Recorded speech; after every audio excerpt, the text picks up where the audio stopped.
Hey guys, welcome back. It's Josh with the Financial Advisor Car Guy. I want to start by apologizing. I know I'm like 2 Fridays behind, and it's because we've been on vacation for 2 consecutive weekends, and I just didn't get a chance to film videos prior. So I'm making this one, and then I'm immediately diving into a project on the Eclipse. So stay tuned for that, and that'll be also posted probably in the next day or two.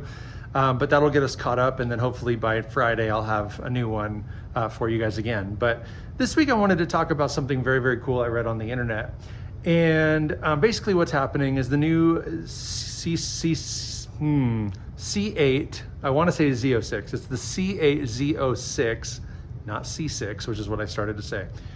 The Z06 C8 Corvette, they're doing a cool thing at the factory now. And I read this article online and I kind of condensed it, and I've got it like right next to you here. I've got it right here on my iPad. So I'm going to look away from you and I'm going to look up to my iPad and I'm going to read this down real quick. It's just a kind of a real condensed tidbit pieces and the best parts of the article that I read. And at the end, we're going to talk about it. I want to know what you guys think, but here we go. So it says, for some Corvette Z06 owners, driving their car just isn't enough. They want to build part of it themselves. Chevrolet is now offering an opportunity through its engine build experience. It's a $5,000 program that invites Z06 buyers to the Performance Build Center in Bowling Green, Kentucky. There, the owners can don gloves and tools to assemble their own 5.5-liter LT6 V8 engine that will power their future car. So under the guidance of a GM master technician, participants follow the same meticulous procedures as factory workers would. It's not a symbolic handshake. They actually get to install key components like pistons, valves, cylinder heads, and more. It is a slow, precise process that can take a full day or more, but it turns a machine into something much more personal. Once completed, the engine is fitted with a special plaque that includes the owner's name and the date of assembly. It becomes a permanent part of the vehicle. It is a small badge of pride and proof that the owner helped bring their supercar to life. For some, this hands-on moment is as thrilling as hearing the LT6 roar for the first time. The program adds something money usually can't buy, a direct connection to the machine. It bridges the gap between consumer and creator, giving the Corvette experience an even deeper level of meaning. So again, that's just kind of the concise, consolidated Reader's Digest version of the longer-winded article. But that I thought was pretty well done. I think this is an incredible opportunity for someone who is a Corvette or a Chevrolet fanatic, right? Getting to go to the factory, to the performance center and build your engine with the master technicians. That's pretty awesome. And honestly, what it's doing is it's creating loyalty. It's creating a lifelong ownership.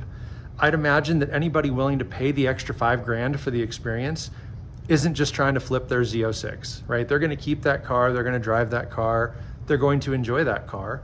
And every time they pop the hood, there's a plate, a little plaque on the engine with their own name on it. How cool is that? Now, I think that's awesome from a legacy standpoint, right? I work with legacy stuff all the time doing what I do for a living. And people often think like their dreams are diluted by the time it gets to the next generation. This is an example of something that I don't think gets diluted. If I pour my heart and soul into building an engine and I pay money to do so, I'm going to keep that car probably forever. Now, let's say my son or my grandson or my great-grandson inherits that car. Well, my name is truly etched on a plaque on the engine. That is insane. I think about if I inherited something, a Ford, a Chevy, it doesn't matter. If I inherited a vehicle and there's a plaque on there with my dad or my grandfather or my great-grandfather's name on it, there's no chance I'm getting rid of that car ever. So I think what it's going to do is it's going to create a more sentimental connection to the machine. I mean, I think those were the exact words in the article. But truly, I mean, what a unique way to connect with a car.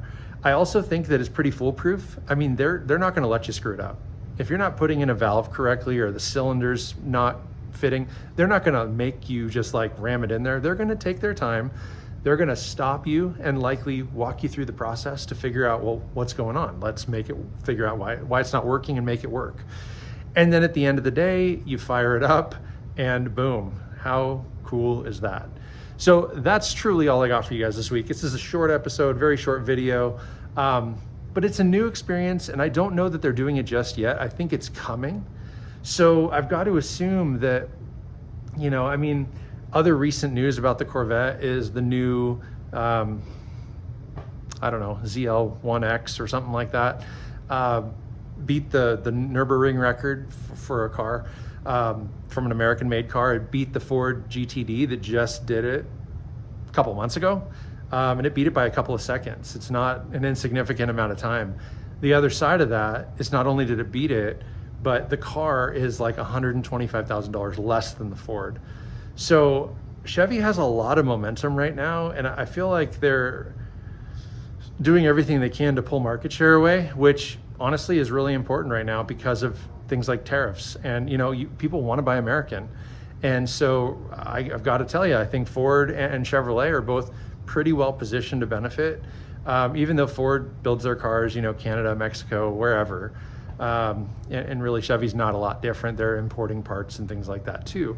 So some of that stuff will fall victim to rising tariffs. But again, building something with the factory that's got your name on it creates a whole nother dimension of awesome factor.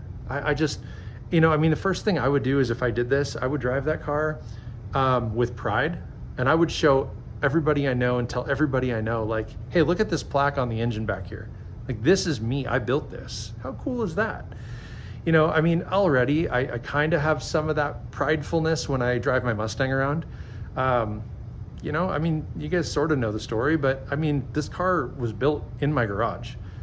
It was a rusty bucket of scrap metal, essentially, that I bought, I rescued, bought a motor and transmission out of a wrecked 90s Mustang, literally tore the engine down to the block and built it from the block up, eliminating all the fuel injection, all that stuff. I wanted it to look era and period correct, which I feel like I've done using the Shelby valve covers and the air cleaner cover and all that stuff. But that's not where I'm going with this episode. The feeling of pride and ownership when you've got your blood, sweat, and tears into a vehicle, it's meaningful. It means something. And, you know, I was talking about the legacy thing. My kids know my Mustang has physically made me bleed. So, you know, they're fighting already. Like, when you die, who gets the Mustang? Like, they both want it, which is awesome to me, right? They're not looking at it as, oh, I could sell that car for whatever. They're not looking at it that way. To them, knowing that I sweat and bled building the car is meaningful. So anyway, again, I digress. That was kind of all I wanted to share this week.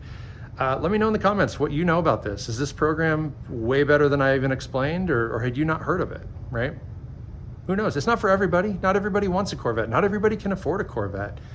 But if you can, and you want the experience for $5,000 more, you can build the engine yourself or with the help of the master technicians. And that just adds a whole nother dimension to your ownership of the vehicle. So very cool. Thank you guys for watching. Again, sorry I'm a couple weeks late, but I wanted to get us caught back up. So again, this is a short video, and then I'm gonna build another video here before too long. But comment down below, let me know. And then don't forget to like, subscribe, and hit that notification bell. Most importantly, remember, may every investment you make be a good one. Till next time.